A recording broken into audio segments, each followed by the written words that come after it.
कि क्या महिला आरक्षण पर मोदी को नहीं मिला बहुमत, बिल फेल हो गया, बीजेपी में सरकार खोने का डर।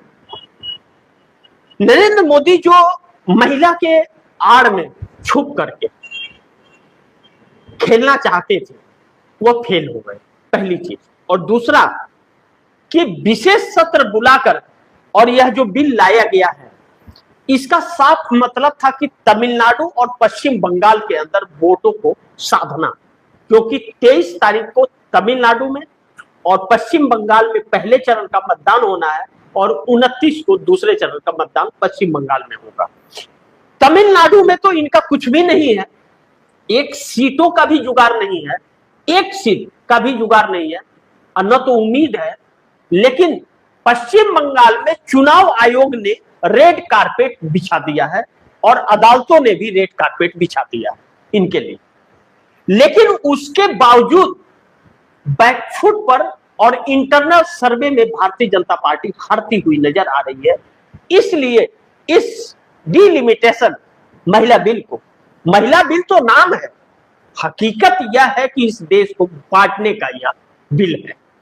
संविधान के संशोधन जो यह सरकार कराना चाहती है, 331वां संशोधन, यह बहुत बड़ी साजिश है। एक इस देश में वन नेशन वन इलेक्शन और कुछ ही राज्यों से अपना बहुमत एकत्रित करके इस देश पर कब्जा करने का एक बहुत सोची समझी रणनीति के तहत किया जा रहा है।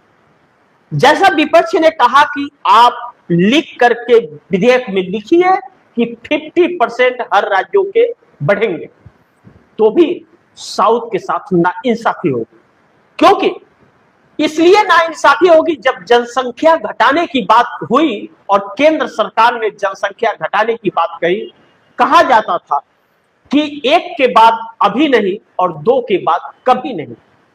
तो इस पर साउथ ने काम किया सेंट्रल गवर्नमेंट के आदेश पर, लेकिन हिंदी भाषी जगहों ने जनसंख्या पर काबू नहीं किया, जिसके वजह से आज 65% से ज्यादा रेवेन्यू इस सरकार को साउथ से आता है और मात्र बाकी जगहों से आते हैं। 64% साउथ से आता है, सोचिए 65% और मात्र 35% में बाकी सभी राज्य। जो बेटा कमा करके दे रहा है उसे उसका हक नहीं मिल रहा है और जो नहीं कमा के दे रहा है वो दुनिया लूटा रहा है। तो यह बिल कैसे पास होगा और कैसे न साउथ इसका विरोध करे। ऐसे में यह सरकार बहुत बुरी तरह से फंस गई है। अब राहुल गांधी के ट्वीट के बाद जब प्रधानमंत्री ने ट्वीट कर दिया और वोट मांग रहे हैं, समर्थन मांग रहे हैं, अमित शाह समर्थन मांग रहे हैं, आप विपक्ष को बोलने भी नहीं देते हो, विपक्ष की सुनते भी नहीं हो, विपक्ष को तोड़ते हो, आपको वोट कौन देगा? कौन देगा वोट?